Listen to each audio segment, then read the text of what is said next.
جو کہ 17 ماہ کے اندر کے پی کے کی حکومت کہتی ہے ہم نے کمائے ہیں، اس کا بھی ذرا موازنہ کریں گے. ہمارے ساتھ پہلے سیگمنٹ کے اندر 2 مہمان ہوں گے. علی محمد خان صاحب پاکستان تحریک انصاف کے رہنما ہمارے ساتھ ابھی موجود ہیں. بہت شکریہ علی محمد صاحب آپ نے جوائن کیا. اس کے بعد گورنر کے پی کے فیصل کریم کنڈی صاحب بھی ہمیں جوائن کریں گے. علی محمد خان صاحب سٹارٹنگ فرام یو، یہ ریگریٹ، یہ شرمندگی، یہ پشیمانی، یہ آج کیوں؟ یہ اس ٹائم پر تو ایڈوکیسی ہو رہی تھی کہ ایکسٹینشن بھی ٹھیک ہے، سب سے زیادہ جمہوریت کے حوالے سے درد رکھنے والے بھی اس ٹائم پہ جن کو آپ نے ایکسٹینشن دی تھی وہ ہیں، اب یہ بات کیوں؟ شکریہ. بسم اللہ، اللہم صلی علی محمد وعلی آل محمد. دیکھیں تمام پولیٹیکل فورسز جو ہیں وہ اپنی غلطیوں سے سیکھتے ہیں. یہ جو فیصلہ تھا اس میں فورسز اس دن شاید وزیر اعظم کو اتنے ووٹ نہیں پڑے جتنے باجوہ صاحب کی ایکسٹینشن کو پڑے تھے. اس میں اس بیتی گنگا میں سب نے ہاتھ دھوئے تھے. تو اگر ایک چیز کا اظہار اسد قیصر صاحب نے کیا ہے، میں سمجھتا ہوں مناسب بات ہے. اصولی طور پہ یہ ہے، اگر آپ میرے سے پوچھیں تو اصولی طور پہ تو جب ٹائم پورا ہوتا ہے تو پھر ایک نئے کمانڈ کو آنا چاہیے. ہاں اگر کوئی جنگ کی حالت ہے جو ایک قومی ضرورت ہے، ایک علیحدہ سچویشن ہے، لیکن ایز اے روٹین ایکسٹینشن جو ہیں وہ پسندیدہ نہیں ہیں. اور خان صاحب نے بھی اس کا میرے خیال میں اظہار کیا تھا کہ وہ فیصلہ شاید اگر دوبارہ ایسا موقع ملے تو شاید وہ فیصلہ کو پھر نہ کریں، کیونکہ انسٹیٹیوشنل اس سے مضبوط ہوتے ہیں کہ اگر وقت پورا ہوتا ہے اور ایک شخص اپنا وقت پورا کر کے عزت سے چلا جائے. لیکن بعد میں جب غلطی ہو جاتی ہے علی محمد خان صاحب تب تو سارے کہہ دیتے ہیں غلطی ہو گئی، لیکن پرابلم از کہ سیٹ سواپ ہونے کی دیر ہے. اقتدار کی کرسی کے اوپر آ کر باتیں کچھ اور ہوا کرتی ہیں اور اپوزیشن کی کرسی کے اوپر آ کر باتیں کچھ اور ہوا کرتی ہیں. وہ باتیں جو آپ اپوزیشن میں کرتے تھے آپ نے حکومت میں آ کے نہیں کی اور اب آپ اپوزیشن میں کر رہے ہیں. یہی پی ایم ایل این کا، پیپلز پارٹی کا بھی یہی طریقہ کار ہے. سو ہاؤ ڈو وی نو کہ اگلی دفعہ جب آپ حکومت میں آئیں گے تو آپ یہ والی بات نہیں کریں گے، کچھ اور بات کریں گے؟ کوئی گارنٹی نہیں. آپ نے تو بالکل وہ تیر صحیح جگہ پہ مارا ہے، آپ کی بات درست ہے، لیکن ہمارا بھی وہ امتحان ہوا نہیں ہے. ہم ایک دفعہ اقتدار میں آئے ہیں، بہت سی چیزیں ہم نے جج کی ہیں کہ ان چیزوں کو ریپیٹ نہیں ہونا چاہیے. مسلم لیگ نون نے 4 دفعہ اور پیپلز پارٹی نے بھی 4 دفعہ اپنی غلطی دہرائی ہیں. داری آنی ہے، دیکھیں گے کہ ہم اپنی وہ غلطی. کے پی کے میں تو آپ کی 3 دفعہ باری آ چکی ہے نا علی محمد کہ خان نہیں صاحب؟ دہرائیں گے. کے پی کے میں تو باری آ چکی ہے نا، 3 دفعہ تو آپ لوگ ادھر بھی حکومت کر چکے ہیں، 1 دفعہ پنجاب میں کر چکے ہیں، 1 دفعہ وفاق میں کر چکے ہیں، تو کل ملا کر 5 تو بن گئی. نہیں دیکھیں، جن چیزوں کی طرف آپ کا اشارہ ہے اس صوبے کا اس سے کیا تعلق ہے؟ وہ تو وزیر اعظم کا اختیار ہوتا ہے، قومی اسمبلی سینٹ کا کام ہوتا ہے. تو جو آرمی چیف کا ایکسٹینشن ہو گیا یا آئینی ترامیم ہو گئی وہ تو مرکز سے ہوتی ہیں. یہ جن چیزوں کی طرف آپ کا اشارہ ہے وہ 3-4 بار غلطیاں پیپلز پارٹی نون لیگ کر چکی ہے. ہم ایک بار حکومت میں آئے اور میرے خیال میں عمران خان صاحب نے بہت سی چیزیں دیکھی ہیں. کہہ رہے ہیں اگلا اگر موقع ملتا ہے، دیکھیں اگلا اگر موقع ملتا ہے تو انسان کا پتہ تو تب چلتا ہے کہ وہ اپوزیشن میں کیا کہہ رہا ہے اور حکومت میں کیا کہہ رہا ہے. آپ یہ فرما رہے ہیں کہ ہمیں ایک اور غلطی کرنے کا موقع، ایک امتحان ہونا باقی ہے، دوسرا امتحان لے لے ہمارا. یہ والی بات بڑی مزے کی ہے علی محمد خان صاحب. آپ فرما رہے ہیں کہ ایک دفعہ امتحان ہو نا، دوسری دفعہ امتحان لے، موقع تو دے.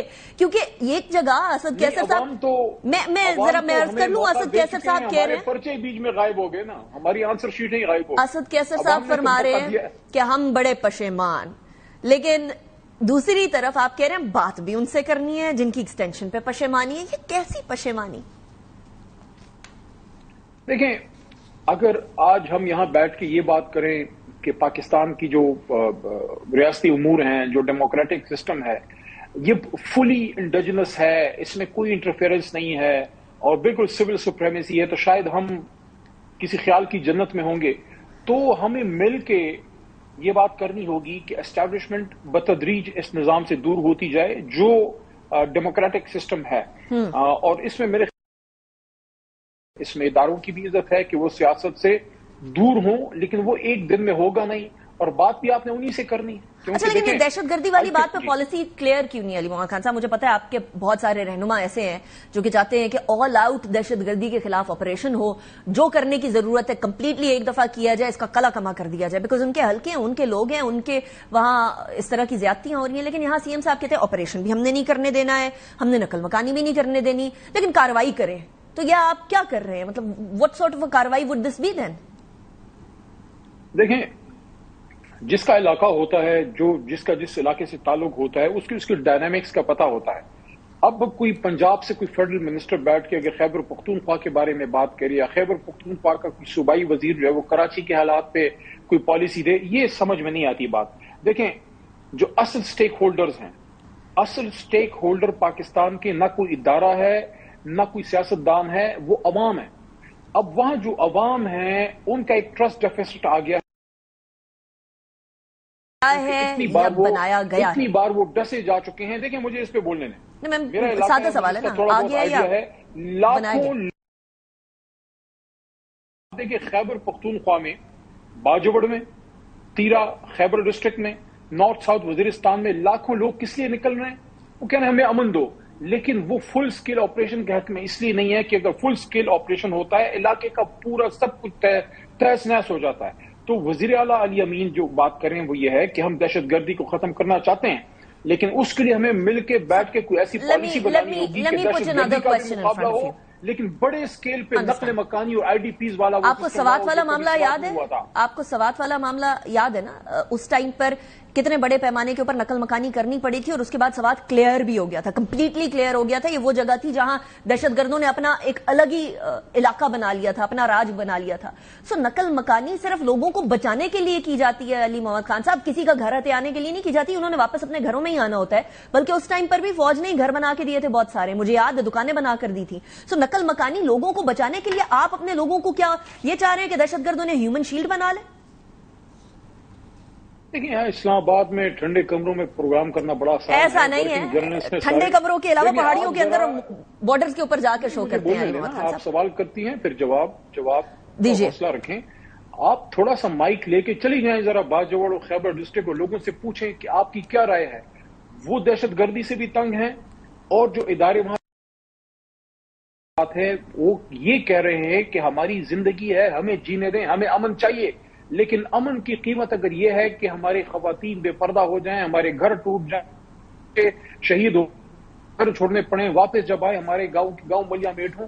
تو اس لیے ہم یہ کہتے ہیں کہ جس طرح وزیر اعلیٰ علی امین نے جرگہ سسٹم بھی شروع کیا ہے، وہ اداروں سے بھی رابطے میں ہیں، وہ ایپکس کمیٹی میں بھی بیٹھ رہے ہیں. میں سمجھتا ہوں بجائے اس کے کہ اسلام آباد میں فیڈرل منسٹر بیٹھ کے فتوے دیں، وہ وزیر اعلیٰ کے ساتھ بیٹھے، ان کے ہاتھ مضبوط کریں اور مل کے پالیسی بنائیں. کیونکہ اگر آپ یہ گارنٹی دیں علی محمد خان صاحب، آپریشن ناکام ہوتا ہے تو وہ نقصان پھر پورے پاکستان کا ہوگا. آپ یہ گارنٹی دیں لارج سکیل آپریشن کے حق میں خیبر پختونخوا کی عوام نہیں ہے. آپ یہ گارنٹی دیں کہ علی محمد خان صاحب عمران خان صاحب کی رہائی کو بلیک میلنگ پوائنٹ کے طور پر استعمال نہیں کریں گے اور صرف دہشت گردی پہ بات کریں گے تو شاید آپ کے ساتھ ادارے اور وفاقی حکومت بیٹھنے کی کوشش بھی کریں، لیکن ایسا نہیں ہوتا نا. یو گائز لنک اٹ نا علی محمد خان صاحب، مسئلہ ہے نا. آپ مجھے بتائیں کون لنک کرتا ہے؟ کیا ایسا نہیں ہوتا ہے کہ دہشت گردی تب ختم ہوگی جب سیاسی عدم استحکام ختم ہوگا، عدم استحکام تب ختم ہوگا جب عمران خان صاحب باہر آئیں گے؟ کیا یہ بات آپ کی پارٹی کی طرف سے نہیں کہی جاتی؟ نہ آپ چیزوں کو اس طرح سمپلیفائی نہ کریں نا. یہ تو پاکستان میں انویسٹمنٹ بھی تب آئے گی، پاکستان ترقی بھی تب کرے گا عمران خان صاحب نے جب سیاسی استحکام ہوگا. جب تک سیاسی استحکام نہیں ہوگا امن آئے نہیں سکتا. اور سیاسی استحکام کے لیے آپ کو سب سے بڑے لیڈر سے بات کرنی پڑے گی. کسی نے یہ تو نہیں کہا کہ عمران خان کو چھوڑیں، رہا کریں تو ہم آپریشن کی اجازت دے دیں گے. وہ تو عمران خان صاحب خود بڑے آپریشن کے خلاف. آپ کے سی ایم صاحب ذرا توجہ دے دینا کے پی کے کی طرف، بجائے یہ کہ وہ احتجاج اور ان چیزوں کی طرف توجہ دے رہے ہوں. وہ پارٹی کرے، پارٹی کی انتظامیہ کرے اور سی ایم جو ہیں وہ سی ایم کا کام کرے، جو عوام کا حق بنتا ہے وہ دے. میں آپ کو مشورہ ان تک پہنچا دوں گا، لیکن وہ اس پہ پہلے سے عمل کر رہے ہیں، فکر نہ کریں. چلے، تھینک یو ویری مچ علی محمد خان صاحب. بائی دا وے میں بھی کلیریفائی کر دوں، وہ ٹھنڈے سے نکل کے بارڈر تک پہنچ کے ہم لوگ شو کرتے ہیں. انشاءاللہ you see another one very soon. ہمارے ساتھ اس ٹائم پر کے پی کے گورنر فیصل کریم کنڈی صاحب موجود ہیں. کنڈی صاحب thank you very much for joining me in the programme. ابھی آپ نے بات سنی علی محمد خان صاحب کی حکومت، کے پی کے کی حکومت کی ویژن پالیسیز میں اسپیشلی دہشت گردی کے حوالے سے آپ کو کلیئرٹی نظر آ رہی ہے، سنگل سائٹ نظر آ رہی ہے، سنگل پاتھ نظر آ رہا ہے کنڈی صاحب؟ کیونکہ آپ اس صوبے کے گورنر ہیں اور آپ کی بھی سرٹن ذمہ داری بنتی ہے فیڈریشن کے نمائندے ہونے کی حیثیت سے کہ آپ بھی ان کانٹیکٹ رہیں. آپ کو ایک کوئی کلیئرٹی نظر آ رہی ہے کنڈی صاحب؟ بسم اللہ الرحمن الرحیم. دیکھیں، میں سمجھتا ہوں کہ حکومت کی، ہمارے صوبائی حکومت کی کلیئرٹی اپنی چیزوں پہ نہیں ہے. آپ دیکھیں پچھلے انہوں نے اے پی سی بلائی حکومت نے، اور اس کے بعد جو شام کو ایک اسٹیٹمنٹ سی ایم صاحب نے غیر ذمہ دارانہ اسٹیٹمنٹ دی، اپنے اداروں کو نشانہ بنایا اور کہا کہ ساری اپنا گن جو ہے، جو اپنا لا اینڈ آرڈر سچویشن سنبھال نہیں سکتے، وہ گن انہوں نے ہماری داروں پہ ڈالا اور وہی اسٹیٹمنٹ لے کر انڈیا جو ہے وہ فیٹف میں گئے ہیں پاکستان کے خلاف. حالانکہ پورے اس جنگ کے بعد انڈیا کو کوئی مواد کوئی چیز نہیں ملی اور یہ چیز ان کو ملی. اور اگلے دن سی ایم صاحب دوبارہ آتے ہیں کہ آپ لوگوں نے مطلب میڈیا نے ان کا بیان جو ہے سیاق و سباق کے ہٹ کے پیش کیا, وہ تو بڑے اچھے اسٹیٹمنٹ دے رہے تھے, لیکن آپ لوگوں نے پتہ نہیں کوئی ڈبنگ کر لی ہے غلط یا کچھ کر دیا ہے, اور ان کا جب سافٹ ویئر اپڈیٹ ہو جاتا ہے تو پھر اگلے دن وہ کہہ رہے ہیں کہ ایسی چیزیں. دیکھیے حکومتیں اے پی سی ڈیفینیٹلی بلاتی ہیں, لیکن حکومتیں اپنی پالیسی اسٹیٹمنٹ دیتی ہیں. یہ آئے پارلیمنٹ میں آئے, صوبائی اسمبلی میں اپنی پالیسی اسٹیٹمنٹ دیں کہ امن و امان کے حوالے سے ان کی کیا پالیسی ہے. اب یہ جو ہے یہ جرگہ کھیل رہے ہیں, انہوں نے جرگے کیے ہیں. یہ جرگے ان کو پہلے کر لینے چاہیے تھے. اس وقت ہمارے صوبے کی لا اینڈ آرڈر کی سچویشن خراب ہے, ہمارے مرج ڈسٹرکٹ سچویشن خراب ہے, ہمارے سینٹرل ایریا کی سچویشن. دیکھیں ایک اور یہاں پر جو ہے یہ چیزیں جو ہے انہی کی وجہ سے لوگوں کو یہ پہلے کہہ رہے تھے کہ جی فوج یہاں پر ہے اور شاید ہمارے مائنز اور منرل پہ قبضہ کرنا چاہتی ہے. تو میرا سوال یہ ہے کہ فاٹا تو چھوڑ دیں, مائنز مل کی آپ بات کرتے ہیں, تو یہ ڈیر اسماعیل خان میں, بنو میں, کوہاٹ میں, لکی میں, ٹانک میں, پشاور میں کون سے مائنز منرلز ہیں جہاں پر ہمارے فوجی شہید ہو رہے ہیں, ہمارے پولیس کے نوجوان شہید ہو رہے ہیں, تو یہاں پر بھی وہ قبضہ کرنے کے لیے. کیا کوئی اپنی فوج اپنے سپاہیوں کو, اپنے افسران کو, یا کوئی پولیس کے افسران اپنے سپاہیوں کو یا اپنے جو افسران ہیں ان کو شہادت جان بوجھ کے دلوا رہے ہیں؟ لہٰذا یہ لوگ جو آئے ہیں ان کو پہلے بھی ہمارے مرج ڈسٹرکٹس کے ہمارے لوگ ہمارے لیے بڑے باعث عزت ہیں. ان کو اگر آپ ایسے لوگوں کو پناہ دیں گے جو پاکستان کے آئین کو نہیں مانتے, جو پاکستان کے قانون کو نہیں مانتے, جو ہماری اس اصولوں کو نہیں مانتے, مطلب فوج کو بھی نہیں مانتے اور پولیس کو بھی نہیں مانتے, اور کہتے ہیں ہم اپنی حکمرانی کریں گے, تو ہم کیسے ان کو اپنے ملک میں رہنے دے سکتے ہیں؟ ٹھیک. لہٰذا ان لوگوں کو میں سمجھتا ہوں کہ ہمارے مرج ڈسٹرکٹ کے فاٹا کے لوگوں کو چاہیے کہ ان کو وہاں سے نکالے. اگر نہیں نکالتے, اگر ہم انڈیا کو 3-4 دن کے اندر ہماری فوج جواب دے سکتی ہے, تو یہ لوگ تو مٹھی بھر لوگ ہیں, ان کو تو گھنٹوں کے اندر ان کا بندوبست کر سکتے ہیں. لیکن پرابلم ہمارا یہ ہے کہ آپریشن اپنے ملک کے اندر ہوگا, اپنے شہری علاقوں میں ہے جہاں پر ہمارے جو ہے لوگ رہ رہے ہیں, شہری رہ رہے ہیں. پھر ایک خدا نہ خواستہ کوئی ایسا ایونٹ ہوتا ہے تو پھر اس کو اتنا بڑھ چڑھ کے پیش کیا جاتا ہے. اگر کوئی کہتا ہے کہ انٹیلیجنس بیس آپریشن نہ ہو, ہمیں دیکھیں مسئلے کے حل کی طرف جائیں, ہم نہیں چاہتے کہ آپریشن ہو. میں مسئلے کے حل کی طرف آتی ہوں, بتائیں کہ کیسے یہ چیزیں, میں حل کی طرف آتی ہوں. لیکن ابھی آپ نے یہ فرمایا کہ ڈیرہ اسماعیل خان میں کس طریقے سے ہو رہا ہے, آپ کے علاقے کے اندر سی ایم صاحب کے علاقے میں کیسے بدامنی پھیل رہی ہے, ٹیررزم پھیل رہا ہے. مجھے یاد پڑتا ہے محسن نقوی صاحب نے ایک ٹویٹ کیا تھا کہ ایک اعلیٰ عہدیدار کے پی کے اندر بھتہ دے رہے ہیں. یہ کون عہدیدار ہیں؟ آپ تو گورنر ہیں نا صوبے کے, آپ کو تو پتا ہوگا. دیکھیں جب یہ گئے تھے, نارمل میں کہتا ہوں کہ جب ہمیں پیپلز پارٹی والے, میں اپنی مثال دوں گا, ہمیں جب کوئی عہدہ ملتا ہے, چاہے ہم پریزیڈنٹ بنتے ہیں, پرائم منسٹر بنتے ہیں, چیف منسٹر بنتے ہیں, گورنر بنتے ہیں, وزراء بنتے ہیں, جو ملتا ہے, ہم اپنے گڑی خدا بخش جاتے ہیں, اپنے قائدین کو جو ہے وہ خراج تحسین پیش کرنے کے لیے وہاں پر جاتے ہیں, تجدید عہد کرتے ہیں. ہمارا ایک سیاسی, میں سمجھتا ہوں کہ وہاں پر ہمارا ایک لگاؤ ہے اور ہمارا ایک محبت ہے وہاں سے. اور ہمارے سی ایم صاحب جب کابینہ سمیت جو ہے سب سے پہلے سلامی دینے کور کمانڈر کے گھر پہنچ گئے تھے, وہاں پر گئے تھے اور انہوں نے کہا کہ ہم وہاں پہ بریفنگ لیتے ہیں. تو وہاں پر بھی سنا گیا ہے کہ انہوں نے کہا کہ میں بھی بھتہ دیتا ہوں. تو اس پہ ایک ٹی وی اینکر نے ایک وی لاگ کیا تھا اور اس میں یہ کہا تھا کہ سی ایم صاحب نے یہ بات کی اور آج تک سی ایم صاحب نے اس کی تردید نہیں کی ہے, اور اس کی تردید نہیں کی. اور تو لیکن ایسا کچھ ہوتا ہے یا نہیں ہوتا؟ نقوی صاحب تو کیونکہ کوئی بات کرتے بات الگ ہے نا, اپنے وی لاگ میں جو مرضی کہہ دے, لیکن ایسا ہوتا ہے یا نہیں ہوتا؟ وہ تو اینکر اپنی طرف سے جو مرضی بول دیں. لیکن میں تو آپ سے پوچھ رہی نا, آپ تو گورنر ہیں, آپ وفاق کے ادھر نمائندے ہیں, آپ ادھر کے ایک امپورٹنٹ ترین آفیشل سے, کون ہے وہ؟ دیکھیں لوگوں کو پرچیاں دی جاتی ہیں, لوگوں سے بتے لیے جاتے ہیں, زمینداروں سے بھی لیے جاتے ہیں, کانٹریکٹر سے بھی لیے جاتے ہیں, سب کچھ ہوتا ہے, اس میں تو کوئی دو رائے نہیں ہے, چیزیں نہیں ہوتی. لہٰذا جو ہے وہ خود مان رہا تھا کہ میں دیتا ہوں, تو پھر دیتے ہوں گے یہ چیزیں. اور جو آج تک ہمارے صوبے کو دہشت گردوں کے حوالے کیا ہوا ہے ہماری صوبائی حکومت نے, آج تک آپ نے کوئی پالیسی دیکھی ہے ہمارے صوبے میں کہ پارلیمنٹ میں صوبائی اسمبلی میں ہمارا سی ایم کھڑا ہو, اس کی یہ پالیسی ہو امن امان کے حوالے سے؟ آج تک اس نے صوبے میں اپنے اسمبلی میں کھڑا ہو, آ جائے نا صوبائی اسمبلی میں کھڑا ہو جائے, بولے کہ جی میری یہ پالیسی ہے دہشت گردی کے خلاف. اس میں ہم تو کہتے ہیں کہ جو بھی ہے, جو بھی پولیٹیکل پارٹی ہے, جو بھی ہمارے دوست ہیں جو چاہتے ہیں کہ آپریشن انٹیلیجنس بیس آپریشن نہ ہو, امن کے ذریعے معاملات حل ہو سکتے ہیں, تو ہم بالکل اس کو ویلکم کرتے ہیں. لیکن آپ کہہ رہے ہیں جیسے کے پی کے میں کچھ بھی نہیں ہو رہا. گورنر صاحب آپ فرما رہے ہیں کے پی کے میں کچھ بھی نہیں ہو رہا. کے پی کے گورنمنٹ کہہ رہی ہے کہ ہم نے 2.5 ارب روپے کی آمدنی کی ہے, we have earned this amount, اور یہ تاریخ رقم کی ہے ہم نے, ہسٹوریکل تھنگ. سو اگر آپ کہہ رہے ہیں کچھ بھی نہیں ہو رہا, اور وہ کہہ رہے ہیں ہم نے 250 ارب کمائی کی ہے. اب یہ تو آپ گورنر ہیں, آپ بتائیں نا کس چیز سے کمائی کی ہے. اپنی کمائی تو ڈیفینیٹلی انہوں نے کی ہوگی. اگر 50 ارب روپے کا کوہستان کا سکینڈل آ جائے, چینی کا سکینڈل ہو, گندم کا سکینڈل ہو, اپنے آپ کے اسپتالوں کا سکینڈل ہو, آپ کے بلین ٹریز کا سکینڈل ہو, آپ کے سولر پینل مسجدوں کے بیچ دیے ان کے سکینڈل ہو, نوکریاں بیچنے کا سکینڈل ہو, ٹرانسفر پوسٹنگ کا سکینڈل, اس میں تو ان کو ڈیفینیٹلی اپنے تو انہیں کمائی کر لیے ہوں گے. اگر ان کے پاس اتنے زیادہ پیسے ہیں تو آج ہماری یونیورسٹی کے جو پینشنرز ہیں وہ روڈوں پہ ہیں, ہمارے سرکاری ملازمین روڈوں پہ تنخواہوں کے لیے اور پینشن کے لیے سب کچھ روڈوں پہ ہیں. تو ان کے پاس اگر اتنے وسائل ہیں تو ان لوگوں کو پہلے اپنی تنخواہیں اور پینشن دے دیں. جو لوگ روڈوں پہ کھڑے ہوتے ہیں, جن کو آنسو گیس کے شیلیے برساتے ہیں, تو ان کو اپنے دے دیں نا, جو ان کی خون پسینے کی کمائی ہے وہ ان کو دے دیں. یہ باتیں ہیں, صرف ڈائلاگز مارتے ہیں. بات یہ ہے کہ چیزیں ہم کہتے ہیں کہ صوبے میں پہلے امن ہے, جس طریقے سے بھی ہو, چاہے وہ ڈائلاگ کے ذریعے ہے چاہے جس طریقے سے بھی ہے. ہم نے 2013 میں ایک پرامن صوبہ ان کے حوالے کیا تھا. آج صوبے کا انہوں نے بیڑا غرق کر دیا ہے. آج دوبارہ یہ کہتے ہیں کہ ہم افغانستان سے ڈائلاگ کرنا چاہتے ہیں. مجھے یہ بتائیں کہ پہلے بھی افغانستان گئے تھے, ملیٹنٹس یہاں پر لے کر آباد کرا دیے, اب کیا اور کیا اس کی رسپانسبلٹی نہیں لیتے گورنر صاحب. وہ کہتے ہیں کہ آئی تھی نا پی ڈی ایم کی گورنمنٹ, انہوں نے جا کے اپروو کیا تھا. اگر ہم لوگوں نے کوئی غلط پالیسی لے کر آئے تھے تو پی ڈی ایم کی گورنمنٹ کو اس کو کنٹینیو نہیں کرنا چاہیے تھا. They blame you for that, the entire P D M.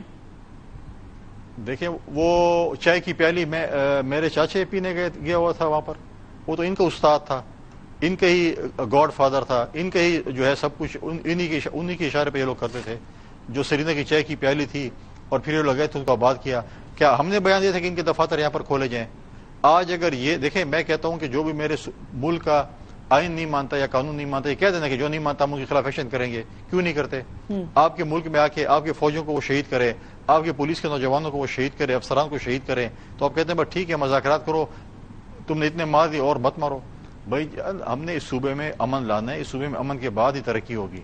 تو یہ پالیسی اسٹیٹمنٹ بھی دے دیں کہ یہ چاہتے کیا, یہ تو خود کنفیوزڈ ہیں, ان کو خود سمجھ نہیں آتی کہ ہم نے کرنا کیا ہے. جب بھی اپنے ادھر جاتے ہیں, ورکروں کے پاس جاتے ہیں, تو پھر کہتے ہیں کہ جی ہم آپریشن نہیں, ہم تو بالکل مذاکرات کریں گے. اپنے اکاؤں کے پاس جاتے ہیں, کہتے ہیں بالکل آپریشن کریں, ہم یہ ہیں. تو مجھے تو سمجھ نہیں آتی کہ کرنا کیا چاہتے ہیں, ان کی پالیسی کیا ہے. سی ایم صاحب آئیں, صوبائی اسمبلی کے اجلاس بلائیں, وہاں پر اپنی پالیسی اسٹیٹمنٹ دیں کہ ان کا مطلب ہے کہ کیا کرنا چاہتے ہیں, کیا چیزیں وہ اوائڈ کر رہے ہیں آج کل بات کرنا. گورنر صاحب آپ بار بار ان کو کیوں لے کر آنا چاہ رہے ہیں لائم لائٹ پہ؟ وہ اپنی ریلی پہ جا کے خطاب نہیں کر رہے ہیں, آپ کیوں ان کو چاہ رہے ہیں کہ وہ اسمبلی میں آئے, بات کریں, پالیسی اسٹیٹمنٹ دیں, کھل کر سامنے بات کریں؟ ان کی آپس کی پالیٹکس بھی چل رہی ہے. اگر ان کو لاہور میں NOC نہیں ملی, ان کو کراچی میں NOC نہیں ملی, تو پشاور میں تو کسی کی NOC کی ضرورت نہیں تھی, یہاں پہ جلسہ کر لیتے. میں نے آپ کو پہلے کہا تھا کہ یہ لوگ گلی کوچوں تک رہ گئے ہیں, یہ صرف سرکولر روڈوں پہ اور جو ہے یہ رنگ روڈ پہ ٹریفک بلاک کر کے گاڑیاں بڑھا کے اپنے ریلیاں نکالیں گے, باقی کچھ نہیں ہے. تو یہاں پر پشاور میں کر لیتے پاور شو, پتہ چلتا کہ بھی کتنے لوگ ان کے پاس ہے. اچھا یہ بتائیے, اور پھر بھی ریلی کے اختتام کہاں پر ہوا؟ ہم نے جانا بھی قلعہ والے سر وہاں پر سلامی دینی ہے, اس کے بعد کریں. وہاں سے بھی جو ہے اب آپ لوگوں کے سامنے ہماری ناک کٹوا دی. سی ایم تو پھر بھی ہمارے صوبے کا ہے, وہاں سے پھر رائے فرار اختیار کر دی, کیونکہ وہاں پر اگر ورکر کے سامنے وہ تقریر کرتا کسی اور قسم کی, ان کے ورکر تو وہ تقریریں چاہتے ہیں جو انہوں نے ہمیشہ اداروں کے خلاف تقریریں کی ہیں. سارکزم کرنے کے لیے سی ایم کو اون کر رہے ہیں یا واقعی میں آپ اون کرتے ہیں سی ایم کو؟ نہیں, سی ایم تو اس صوبے کا وہ ہے, چاہے اچھا ہے برا وہ تو ہے. آپ مجھے بتائیں, جب کشمیر سے یکجہتی کا ٹائم آتا ہے, 5 اگست آتا ہے, تو یہ کہتے ہیں ہم نے اپنے احتجاج کرنا ہے. 14 اگست پہ انہوں نے جو ہے علیم باجی نے پھر اعلان کر دیا ہے کہ پاکستان کی جو انڈیپینڈنس ڈے اس کے بعد دوبارہ میں احتجاج کریں گے. جب بھی پاکستان کی بہتری کی بات آتی ہے, اس وقت پورا پاکستان 14 اگست کا جشن منا رہا ہے, اور یہ لوگ پھر چاہتے ہیں کہ پاکستان کی عوام کیوں جشن منا رہی ہے, پاکستان کے ادارے کیوں مضبوط ہو رہے ہیں. جب بھی IMF کی بات آتی ہے, کوئی اور بات آتی ہے, تو یہ لوگ اس کے خلاف ہوتے ہیں. آپ نے فرمایا کہ ان کے پاس لوگ کو اتنے نہیں ہیں, یہ گلی محلوں تک رہ گئے ہیں. تو اگر واقعی میں گلی محلوں تک رہ گئے ہیں تو میرے خیال میں ایک دفعہ گورنمنٹ ان کو کھل کر احتجاج کرنے سے پتہ چل جائے گا کتنے گلی محلوں تک ہے یا کتنی زیادہ ان کی پاور شو ہو سکتا ہے. تو وہ دفعہ 144 پنجاب سندھ ادھر ادھر نہیں نکلنے دے رہے لوگ. This is exactly what P T I saying کہ ہمیں نکلنے دینا پھر, اگر ہم واقعی میں گلی محلوں تک رہ گئے ہیں. بہت اچھا کر رہے ہیں آپ, چاہتے ہیں کہ یہ دوبارہ انتشار ہو. یہ وہ لوگ ہیں جنہوں نے GHQ پہ حملے کیے, یہ وہ لوگ ہیں جنہوں نے اپنے چھاونیوں پہ حملے کیے, کور کمانڈر کے گھر پہ حملے کیے. ہمارے پشاور کا جو ہے یہ ریڈیو اسٹیشن کس نے جلایا, اپنے شہداء کے مونومنٹس کے ساتھ کو کس نے توڑ پھوڑ کی, اسرائیل سے لوگ آئے تھے کہ انڈیا سے لوگ آئے تھے؟ نہیں تو آپ سمجھتے ہیں اتنے لوگ ابھی آپ چاہتے ہیں کہ انتشاری کو پھر اجازت دیں, وہ تو تب تو پاپولیرٹی کے پیک پہ تھے نا. اب آپ کو لگتا ہے وہ آپ کہہ رہے ہیں they're not popular anymore, تو پھر ان کو آنے دیں. دیکھیں انتشار پھیلانے کے لیے آپ کو کوئی 10,000 بندہ نہیں چاہیے, 5,000 چاہیے, آپ کو 50 بندہ بھی. آپ مجھے بتائیں کہ آپ کے اسلام آباد میں یہ میٹرو اسٹیشن کس نے جلائے, سوات موٹر وے کا ٹول پلازا کس نے جلایا؟ ان لوگ. آپ چاہتے ہیں کہ دوبارہ آ کر توڑ پھوڑ کریں, چیزیں توڑیں, وہ کریں. جب یہ بیان دیں گے کہ ہم اسلحہ لے کر آئیں گے, ہم یہ کام کریں گے, وہ کام کریں, پھر بھی آپ کہتے ہیں کہ ابھی وہ کہہ رہے ہیں ہم پرامن آئیں گے, ہر کسی کا جمہوریہ وہ کہہ رہے ہیں ہم پرامن طریقے سے آئیں گے, اس بار ہم لوگوں نے کوئی اس طرح کا کام نہیں کرنا. کون گارنٹی؟ یہ ایک دوسرے کی گارنٹی نہیں لے سکتے ہیں. کون گارنٹی ایک دوسرے کی؟ یہ اپنی گارنٹیاں ایک دوسرے کی نہیں لے سکتے ہیں. تو آپ کہتے ہیں کہ آپ ان کے اوپر اعتماد کریں گے یہ پرامن ہوں گے. ساری عمر جنہوں نے انتشار میں گزاری ہو, آپ ان سے امید کرتے ہیں کہ یہ پرامن ہوں گے. اچھا, آپ اعتماد کی بات کر ہی رہے ہیں, آپ بار بار تحریک عدم اعتماد کی بات کر رہے ہیں کہ ہمارے پاس اتنے لوگ, ایک شخص بھی آگے آ گیا تو ہم نے ووٹ آف نو کانفیڈنس لے آنا ہے. یہ تواتر سے گورنر صاحب آپ کا یہ بات کرنے کا مطلب یہ ہے کہ ہوم ورک پورا ہے آپ کا, پھر تو واقعی میں ہم سمجھیں کہ یہ آنے والے وقتوں کے اندر ایسا ہونے لگا؟ دیکھیں, میں نے کہا کہ ہمارا سی ایم اچھا بچہ ہے, وہ اسلام آباد کی ہر بات مانتا ہے. جس دن وہ تابعداری چھوڑ دے گا, عدم اعتماد ہم اگلے دن ہی لا سکتے ہیں. جب بھی آپ کہیں, جب بھی ہم چاہیں ہم عدم اعتماد لا سکتے ہیں. لیکن یہ بات تو نمبر سے منسلک ہونی چاہیے, تابعداری سے منسلک ہے. ہاں, ہم جو چاہتے ہیں وہ کر رہے ہیں. اگر ہم چاہتے ہیں کام کرنا ہے, جو اسلام آباد کی جو بھی ڈیوٹی ان کو دی جاتی کرتے ہیں. آپ ابھی سینٹ کا الیکشن دیکھ رہے نا, کہ ان کے پاس 90 ممبران تھے, 90 پلس ممبران تھے, ہمارے پاس 52 ممبران تھے. انہوں نے 5-6 پہ بات کر دی. ہم نے کہا اگر مجھے اپوزیشن اجازت دیتی ہے اور 30-35 اور بھی آزاد ایم پی ایز ہیں تو ہم 6-7 ایم پی ایز سینٹرز نکال لیں گے. ابھی بھی اگر آپ دیکھیں سینٹ میں ہمارے 5-5 برابر ہے. ان کا جو ایک سینٹر ہے جو کہ بڑے چھلانگے لگاتا تھا اور بڑے اپنے آپ کو لیڈر کہتا تھا, کون سے اس میں اگر آج جرأت اور غیرت ہے تو آ کر جو ہے وہ حلف لے لے. کون سے سینٹر آ کے حلف لے لے. اچھا, ٹھیک ہے. ٹھیک ہے. سوات سے ایک سینٹر ہے جو بنے ہیں, میں ان کا نام نہیں لینا چاہتا. تو پھر آپ دیکھیں وہ تو حلف نہیں لے سکتے. 5-5 برابر ہے. اور انہی میں ہمارے ایک اور بھی سینٹر ہے, جب بھی ہمیں ووٹ کی ضرورت ہوگی تو انشاءاللہ وہ ہمیں ووٹ کرے گا. تو پھر آپ دیکھ لیں کہ سے 6-4 کا فارمولا. یہ ایک سینیٹر بہت امیر تو نہیں ہے؟ سینٹر ہوتا ہے, چاہے وہ امیر ہو چاہے غریب ہو. لیکن جو آپ کی طرف آ رہا ہے وہ والا تو نہیں ہے جو جس کے اوپر بہت زیادہ اختلاف ہوا تھا پی ٹی آئی میں؟ نہیں, آپ اپنے پروگرام کا نام اگر کسوٹی رکھ لیں تو پھر کسوٹی کھیل لیتے ہیں, ورنہ میں تو اعتراض کر رہی ہوں کہ آپ مجھے نام نہیں بتا رہے, یہ اعتراض ہے مجھے. بس کوئی چیزیں ہوتی ہیں کہ جو راز میں رکھی جاتی ہیں. یہ سیغہ راز کب تک کھلے گا کڈی صاحب؟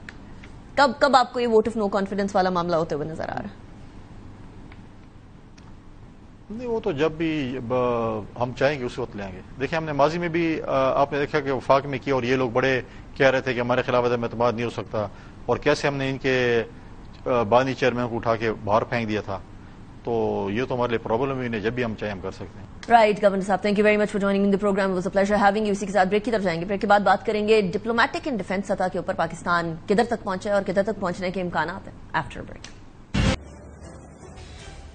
Welcome back after break. Defence and diplomatic side دونوں ہی انتہائی اہمیت کی حامل ہیں اس ٹائم پر, اسپیشلی کنسیڈرنگ کہ وہ چودھری سمجھنے والا انڈیا اس ٹائم پر سٹ پٹایا ہوا ہے, گھبرایا ہوا, اور اس ٹائم پر تلملا اٹھا ہے یہ دیکھ کر کہ بھارت امریکہ کے ہاتھوں اچھا خاصا بے عزت ہو رہا ہے. لیکن اور کانٹرائر پاکستان کے جنرل عاصم منیر اس ٹائم پر ایک بار پھر امریکہ کے دورے پر موجود ہیں. فیلڈ مارشل عاصم منیر امریکہ کے سرکاری دورے پر موجود ہیں, جہاں انہوں نے اعلیٰ عسکری اور سیاسی قیادت سے ملاقاتیں بھی کی ہیں. ٹیمپا میں سینٹ کام کے کمانڈر جنرل مائیکل ای کوریلا کی ریٹائرمنٹ کی تقریب تھی. یہ تقریب انتہائی اہمیت کی حامل تھی. وہاں انہوں نے جو ہے جا کر شرکت کی ہے, اور وہیں جا کر اور امپورٹنٹ لوگوں سے جو سینٹ کام کے نئے جنرل ہیں ان سے بھی ملاقات کی ہے. اس کے علاوہ پاکستانی کمیونٹی سے بھی خطاب کی ہے, اور کہا ہے کہ بیرون ملک مقیم پاکستانی عزت و وقار کا سرچشمہ ہے اور دیگر پاکستانیوں کی طرح پرجوش ہیں. بیرون ملک پاکستانی برین ڈرین نہیں بلکہ برین گین ہے. فیلڈ مارشل عاصم منیر نے کہا ہے کہ بھارت اپنے آپ کو وشو گروہ کے طور پر جو ہے وہ پیش کرنا چاہتا تھا, لیکن عملی طور پر ایسا بالکل بھی نہیں ہے. بھارت کی خفیہ ایجنسی را, جو کہ اس ٹائم پر ٹرانس نیشنل دہشت گردی پھیلا رہی ہے, اس کی سرگرمیوں کی مثالیں ہمارے پاس کینیڈا کے اندر سکھ رہنما, قطر کے اندر 8 بھارتی نیول آفیسرز والا معاملہ, پاکستان کے اندر سرونگ نیول آفیسر کلبھوشن یادو جیسے معاملات میں ہمیں بڑا واضح طور پر نظر آتا ہے. جنرل عاصم منیر نے یہ بھی کہا تھا کہ جی پاکستان نے بھارت کی امتیازی اور دوغلی